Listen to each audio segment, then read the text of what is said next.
Hi, good people. I'm so happy to see you today.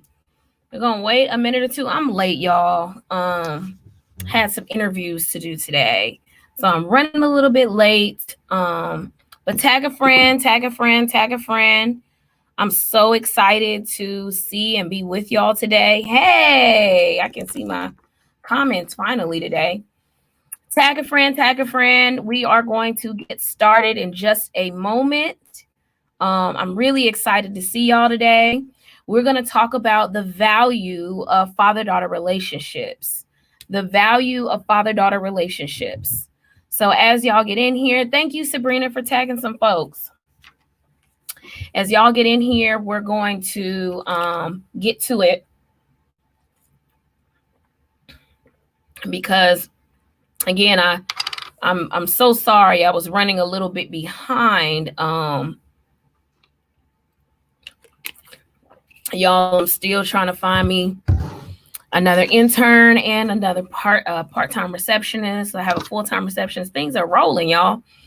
So I've just been consumed with doing that on the fact of like, just got back out of town. Atlanta was fire this weekend. Congratulations to my line sister Cree. She got married this weekend. It was fire. We had the time of our lives. Me and my line sisters, we got together. It was wonderful. On top of today is my anniversary.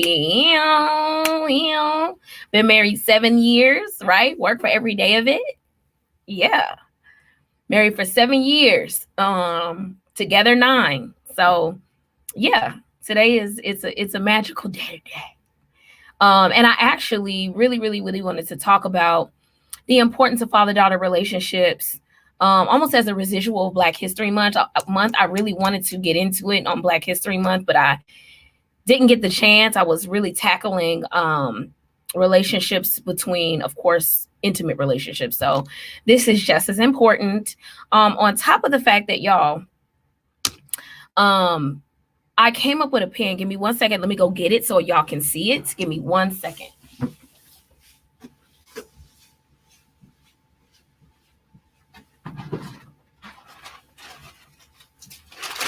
So I collaborated with my beautiful cousins, Stevie and Sam Cole, and made this beautiful pen. Let me take it. For all of those who haven't seen it, it's called Daddy Tells No Lies, and she's beautiful. I love this pen. You are the story you tell yourself. Super important. So we're going to kind of piggyback off of this. If you haven't gotten yours, it's on my website, themahoganyproject.com, PROJK. Get yours, right? I don't have my coat that it's on right now today, but we are going to talk about father-daughter relationships.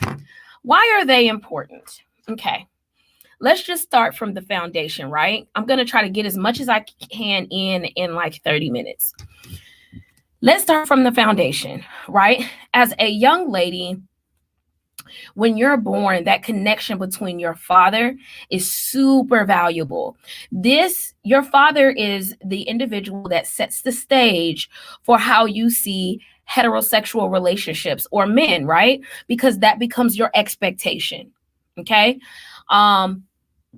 Excuse me. So for example, let's say you have a traditional father, right? Let's say the father is, and what I mean by traditional is, I'm the provider, and I mean, I'm as the father. I'm the provider. I go out and I work. I am the protector. I bring home the bacon. I try to, take care as much of the bills as I can.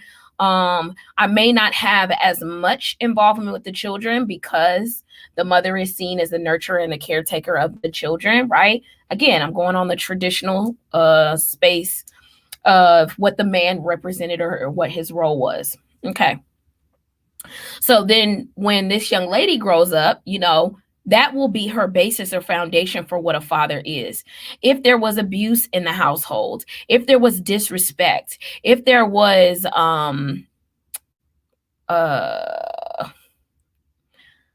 I'm trying to be creative, like very intentional about my words. If there were outside relationships, if there was cheating, if there was infidelity, if there was an outside family or children and all of that, mind you, that impacts the child. If there was physical, emotional, sexual abuse, that impacts the child and what they see as, what is acceptable, right? The standard, right? As the man of the house, you are setting the standard, right? Just the basis. So I'll give you an example, and I use personal examples because, one, I want to just say this. As a therapist, I'm a person, we're people, imperfect and all. We've had varying experiences as therapists that impact our ability to do this work and have impacted our desire to do this work. So I like to give personal examples because, again, I like to make this a real experience. I'm a person. So, for example, my dad is the cleanest person I've ever met. Period, point blank. My dad has a personality that lends to cleanliness. What does that mean? Okay. Is that a sock in the floor? Okay, so are you gonna get it? Or he goes away 5 minutes later. Are you gonna get that sock because it's in the floor? He goes away. He comes back 5 minutes. Okay, I'm just gonna get it because it's still in the floor. Going to mow the lawn every Saturday morning at like 4 or 5 o'clock in the morning, every Saturday, right? Us getting up and cleaning. Y'all know the Saturday morning cleaning out the refrigerator, cleaning the kitchen, cleaning your rooms, all of that good stuff. That was important. And so that was the standard for me was, okay, every male must clean this way. That just is normal. That's the regs, right? That's regular.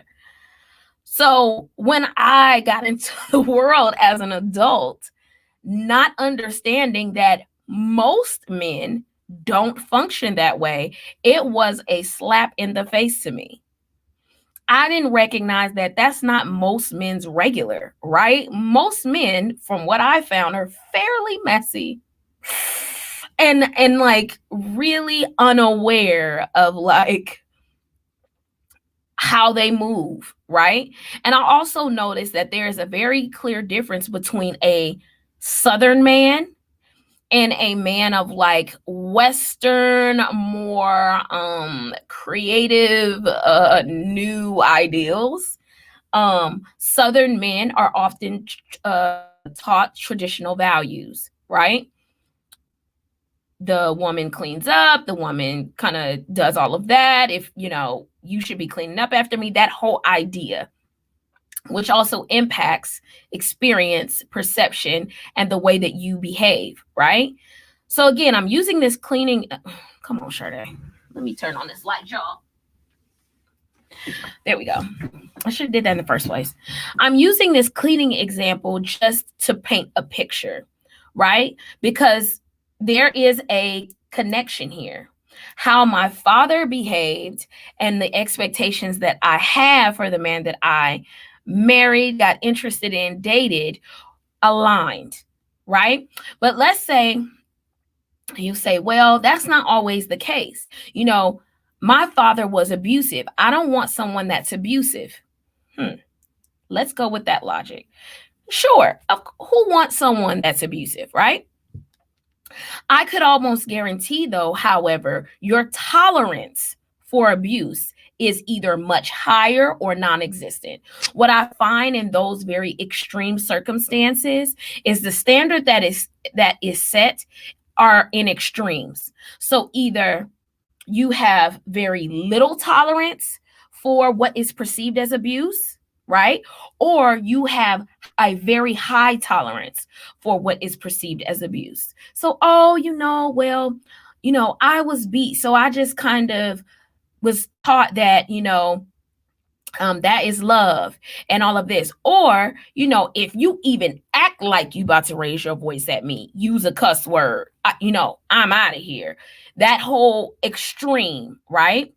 And usually when we're being attached to our partners, when we're connecting with others, we're going by what the standard is, right? What is the standard for you? That's the question. And again, we're building here, building blocks, we're building.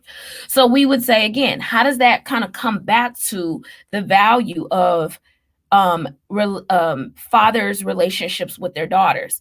They set the standard, not the mother. The mother doesn't set the standard for a young lady and what they look in for, what they're looking to for a partner. The father sets the standard. Well, Sade, what if the father wasn't there? Let me just be clear on this. And it has shown itself to be true time and time again in my experience and in my profession. If the father is missing, it doesn't mean you don't go looking for it. And I don't mean him necessarily. You may go looking for what you believe that you're missing in a spouse, looking for them to fill a void that they can never. It's not their job. They don't have the capability to do that. So it has to be healed prior to looking for a partner. That is a setup, right? If your father wasn't there, it doesn't mean that part is just closed and you've just moved on. It doesn't work that way, right? You still have to process through, identify how that's impacted you and how you plan to work through that. It's not your spouse's job to cover that up, patch it up, band-aid it up. That's not their job. Feel it, none of that. So the other part to this is, think of, I will say for myself, I was so grateful and I took this so much for granted to have both of my parents there and present and involved with me. And my father was the kind of person that I started to look for because he's a good guy. Okay, well, if he's funny, my dad is hilarious. If he is very neat and clean, if he is a hard worker, all of these things that I was very familiar with and that made me feel safe, right? These are all of the things that made me feel safe. These are the things that I'm looking for. The influence that a father has on his daughter's emotional space and feeling of safety is huge. Ask if I'm not sure who all of you are in this group currently. If you did or didn't have your father, how much impact did that have on your feeling of safety and security? You could just put it. You could just put it here in the comments. I believe I can still see all the comments from what I can see now, but I'm not sure. Yes. Okay. How many of y'all, your relationship with or without your father impacted your feeling of safety and security?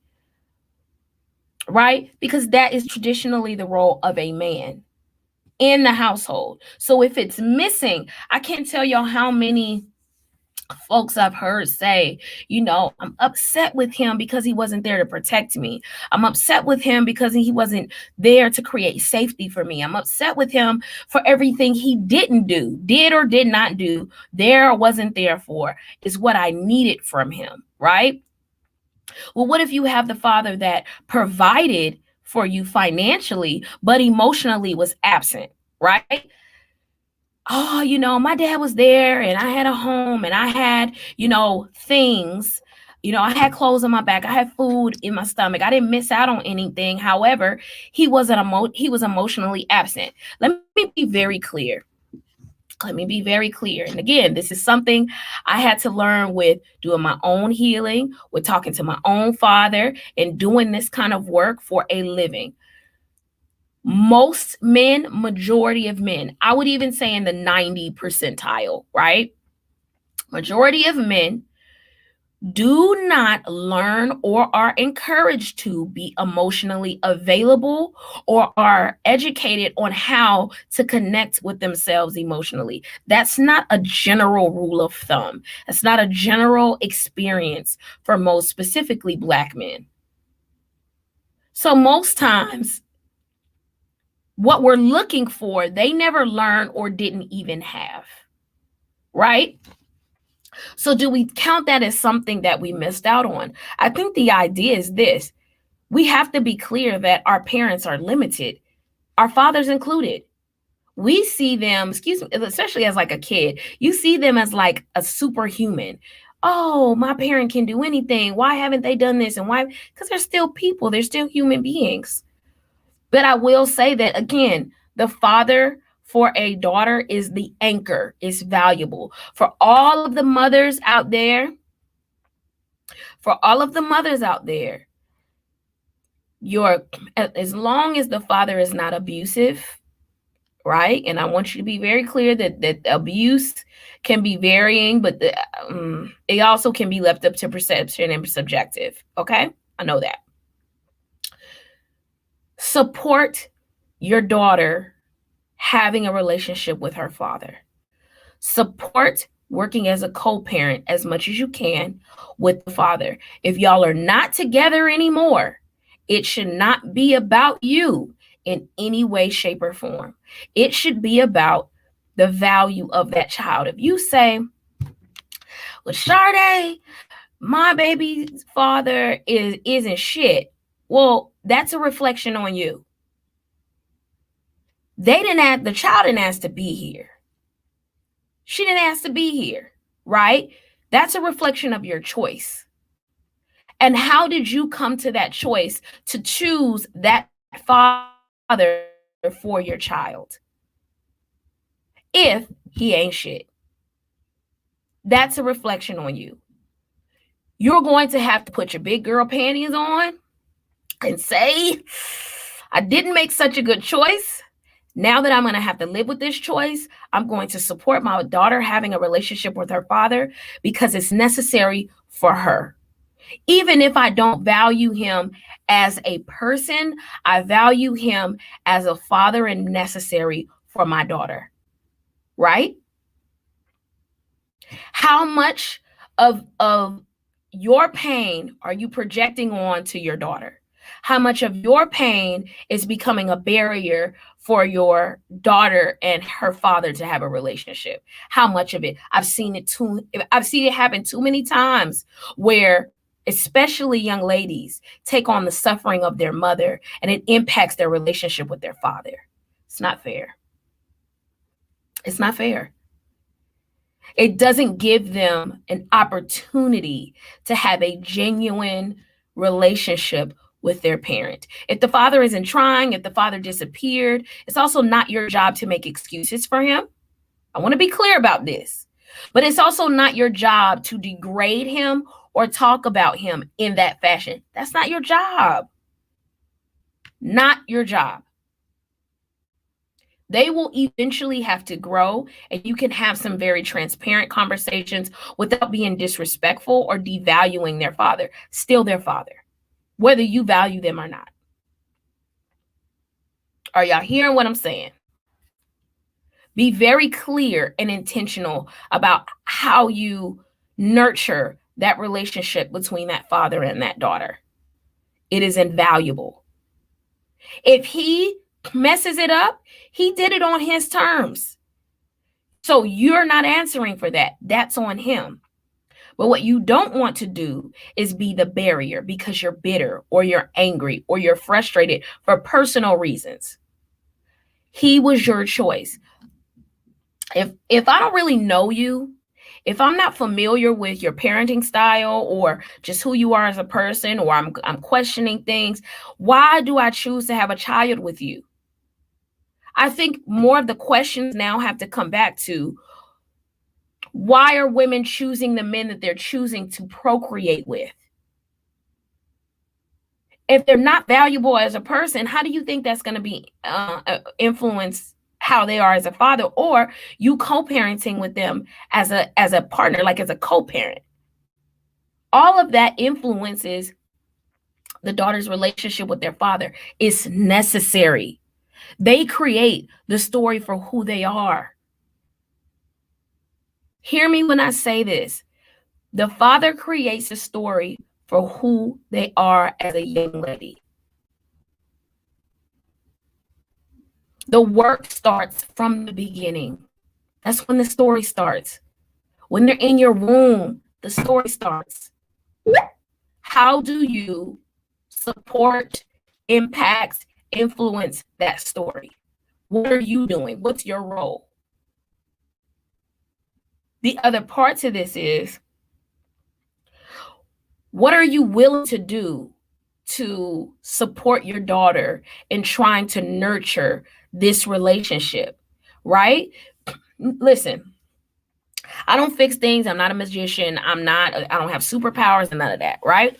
A lot of what I like, or the perspective that I take, is the narrative approach, where I show people other opportunities, or kind of expand their perception of the world. Because we get so invested and involved in our feelings and our thoughts, we can't see past that sometimes. I'll tell you, and before I close, I want to give y'all a quick story. I work with a young lady who was struggling, Black, right? Struggling. I don't think my father likes me. I don't think that he values me, and just all of these very negative perceptions of her father. I'm not and that tied to her value of herself, right? These repetitive thoughts, and her internalizing them about what she thought her father thought of her, and how that was influencing her value, how she saw her own value. Okay. So after we process, I said, hey, I think it would be a good idea to bring your father in. Of course, it's like, nah, I don't think he's going to do that. I don't think it's going to go well. I'm scared of what's going to be said, because it was that moment of truth. Like, do you want to keep believing this, or do you want to get some clarity, some truth to this from his perspective? If we have the opportunity, if they're still here on this earth, we could try. All I could do is say no, right? Dad comes in. Mind you, this is an adult woman, okay? Adult woman. Dad comes in. Hey, I like to get straight to it, okay? This is where we're at. Kind of, this is what has been shared, and I want you, encouraging her to share. And him coming in and saying, no, that's not what I thought or I felt at all. This is the position I was in. This is what I was struggling with. This is why I handled things the way because I thought the world of you. I thought you could handle things. I thought that you had things figured out. I didn't know you needed me in that way. That's not at all what I thought or felt. I actually thought so much of you that I didn't invest in that way because I didn't want to dim your light. Y'all, that was life-changing for her. Life-changing. This conversation could have happened years ago. Life-changing. But we get so invested in our stories, y'all, and what we tell ourselves, that we don't even give people the opportunity to expand our perspective or our narrative. We get so invested in these ideas. I'm telling y'all, and I will repeat it again. The father starts the narrative. He starts it. The investment or not. He starts it. And if you are not a part of that narrative and being encouraging and nurturing, you will be on the other side of it. Just because you don't encourage it, you think as a mother you're doing the best job you can do. It doesn't dim your light, or it doesn't make you not enough, because she also needs that energy. She also needs that perspective and that person in that space. It doesn't have anything to do with you. It's bigger than you. Right? The father's role in their daughter's lives is bigger than you. It has nothing to do with, as a mother, how much you invest in your daughter. It is bigger than you. You have to take yourself out of it. This is about your child getting what they need. Suck up your pride and your ego and support them in being at their best. Black fathers are necessary. They're not optional. Period. And I mean what I said. I meant what I said. I said what I said. They are necessary, not optional.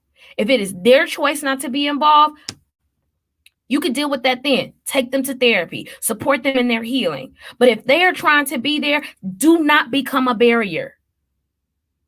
Do not become a barrier. Suck it up. That was your choice in a person. Do the work. Do not become a barrier.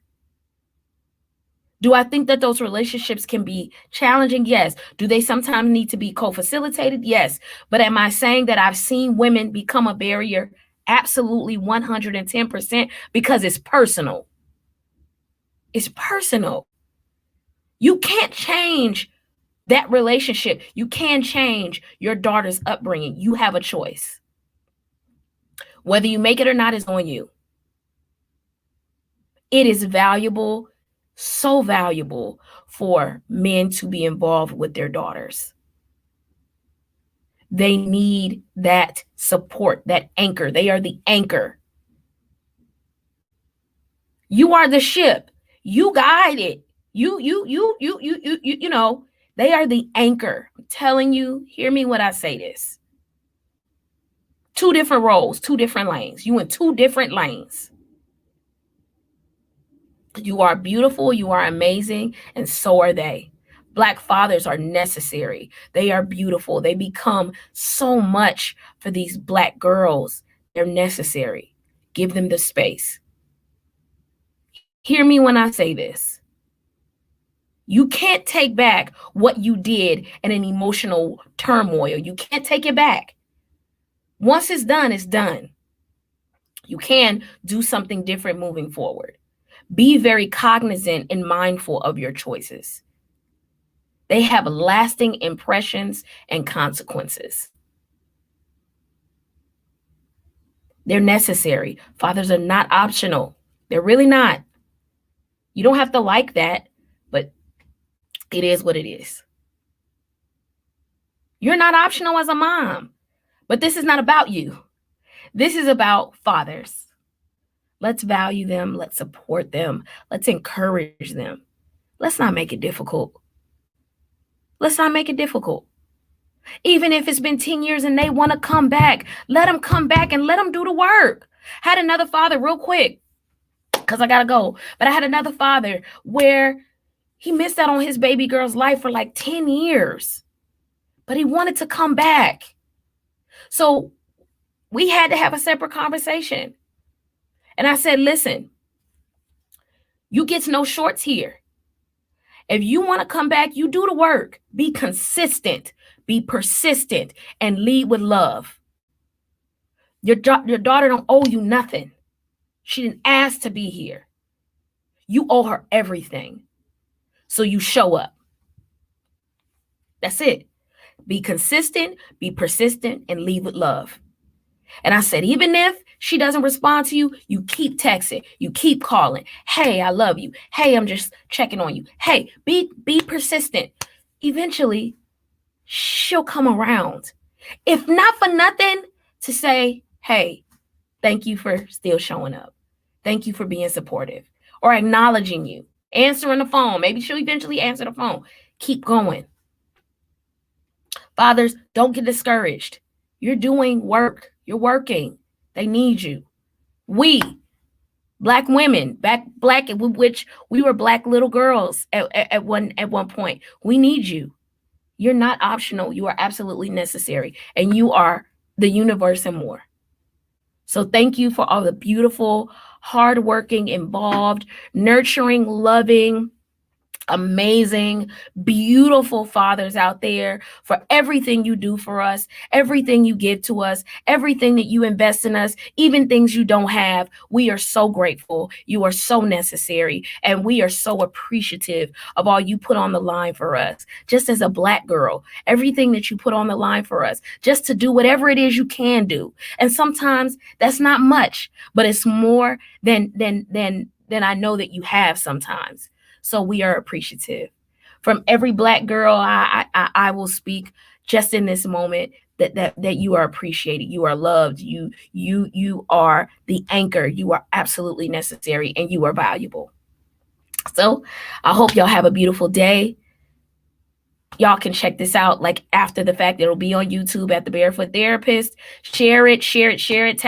Tag a friend. I'll see y'all next Monday. Peace.